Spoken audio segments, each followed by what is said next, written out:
Hi, my name is Newell Davis with World Composting, and today we're going to take a look at our urban worm bag that has the European Nightcrawlers in it. Now, I've been switching around between my bins frequently and my bags, but the European Nightcrawlers have been one of those that have been a very big staple in my composting system. They work really well at the cooler temperatures. They seem to be a larger worm, especially for those people that are fishing, and they really do a good job of going through the massive amount of material I put in the system. So with that, we're going to add another large feeding today. We're going to go ahead and add some cardboard and, of course, some of our biochar to run through this system. And I will need a harvest very soon. I'll probably, in the next week or two, I'm going to harvest, as I have a friend that would like some of my castings for his garden. And it's a great way to make sure that his garden is ready to go in the spring when he goes to plant. So with that, let's take a look at the system and see how it's doing. All right, here's our urban worm bag here with the European Nightcrawlers in it. So we're going to go ahead and open it up here, take a look, and see how things are going.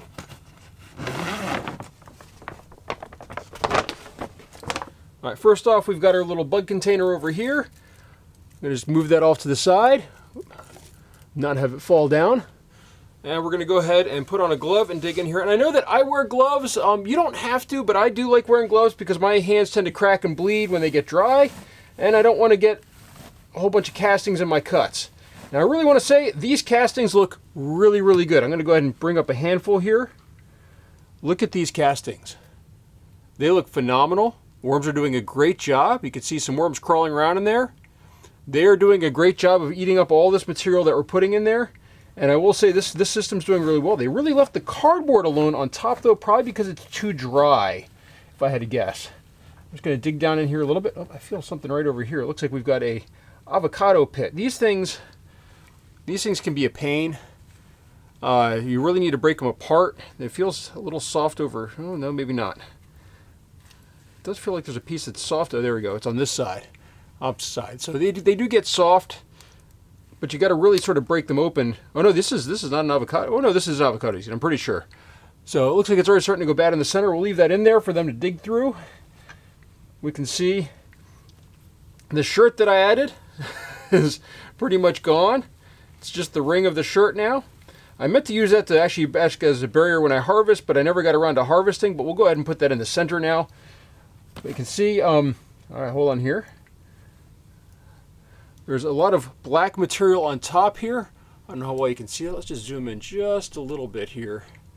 Hopefully it changes the color a little bit. But that is actually some of our charcoal that we're adding, and it's sort of layering up in here a little bit.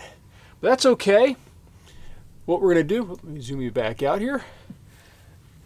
What we're going to do is just kind of mix this up a little bit. And this is actually pretty dry, this material. We're going to have to add quite a bit of water in here, kind of moisturize it a little bit. Get that water down in there again. I'm just trying to dig around a little bit to see how this is doing. But look how good these castings are. Nice brown material. It's not like the top when I first uncovered it. You can't really see it, but you could tell that the worms had left their waste on top.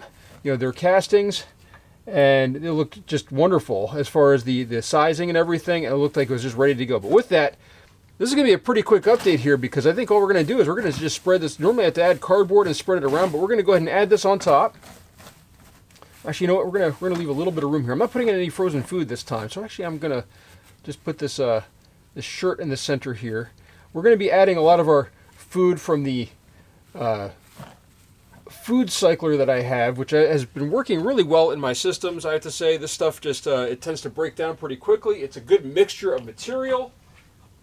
And I can add a lot of it pretty quickly because it's dehydrated food essentially. So we can add a lot of it, but the key is getting it wet. That is one of the big keys with this. It is 100% dried out food. It needs a lot of moisture and a lot of water in it. And what we're going to do is we're going to start by adding, I'm going to grab my little cup here, and I'm going to add a bunch of my biochar mix to this. So I've got my bucket over here. I've just got it off to the side. We're going to add a whole lot of this. And this stuff is already inoculated, as I said, with in the past. I've said that this is actually inoculated with wastewater from my son's fish tank, which is really, I guess, my fish tank since I'm the one who takes care of it, but that's okay. I was the one who sort of wanted it. All right, this next one's going to be a little bit clumpy. There we go. This stuff is great for a worm bin. And this stuff already has a lot of microbes in it, a lot of beneficial bacteria, and it's going to create a lot of activity. Now what we need to do, though, is see it. Look at this. This is just acts as a barrier. We really need to mix this in well to get this really wet. You can see, I mean, the shirt's kind of mixed in there as well. But now what we're going to do is I'm going to go ahead and use my sprayer that I have over here and spray this down and get it wet that way as well. So there's already a lot of microbes in here now. We're going to get that working on this material. And then we've got the charcoal or the biochar we're adding. And now we just need to make sure we get enough moisture to get this stuff activated. This is going to heat up a little bit, which is fine. And then the worms will start to go to town on it. We just got to make sure everything is wet. And we're going to wet this down quite a bit. Now there's a lot of cardboard in here. And we're going to have to wet that down as well. So we're going to need a lot of moisture in this system. And let's just see. It should be very, like normally you sort of want to make your bedding when you have it, you want to make it where it just drops a couple drops of water. But right now, I really have it where when I squeeze, I'm getting a lot of water out of it. And that's okay. This is going to soak in. There's a lot of material in the system that can absorb it. And then underneath this system, I keep a container that can have any of the extra water that goes through the system. That's a nice leachate. I can come out into the bottom, no problem. So what we're going to do now is we're just going to go ahead and mix this up a little bit. Just like this. Cover that up. I almost don't feel I need to add any cardboard. I was actually expecting to, but I think we're just going to make sure that everything's sort of covered here. And I think we're going to just wet this down a little bit and then maybe throw in a little bit of a dry cardboard here on top. But right now we just need to get some more water in this system, I feel. Actually, maybe just a little bit more in the center here. I really just want to get this system going. And I think for next time, what I'm going to do is, I was watching a video from Rockin' Worms, and they talked about pre-composting material, like bedding. And I really want to do that. And I think that will be one of my videos in the future, is where I do that, but I'm going to not use coffee grounds like she does, and probably use, or I think she was using coffee grounds, and some a slurry also with it. I think I will be using some of my Vitamix leftovers, or I'm sorry, Food Cycler leftovers that I have here, instead of putting it through a Vitamix blender. And that way we can test this out and see if that works. Because the big thing that I really like about using my Food Cycler is the fact that it dries out the food and it's shelf stable. I don't need a freezer going to keep my food from going bad. I can add in some more things that I would never put in my worm bin, such as fish skins and bones. So that all can go in here because of the fact that I'm using that Food Cycler and it's drying everything out. Let's just see how does this look. So this is just starting to get a little bit more saturated. Still not a whole lot over here, but we're going to add just a little bit more underneath here. As I said, I was thinking about adding a little bit of dry cardboard on top as well, just to kind of balance out all the water that we just added. But I really feel like this is going to be a pretty good system, and hopefully the worms are going to take off and eating that bedding and consuming that bedding material we just added to here. So I think that's good. I'm going to go ahead and turn off my sprayer here. And I think we're just going to add a little bit of dry cardboard to the top, and we can go ahead and close this system up. Now, as you can see, though, I'm not adding nearly as much fresh food as I used to. A lot of it, as I said, is going into my Food Cycler that I have, and I've found that just works really well for me.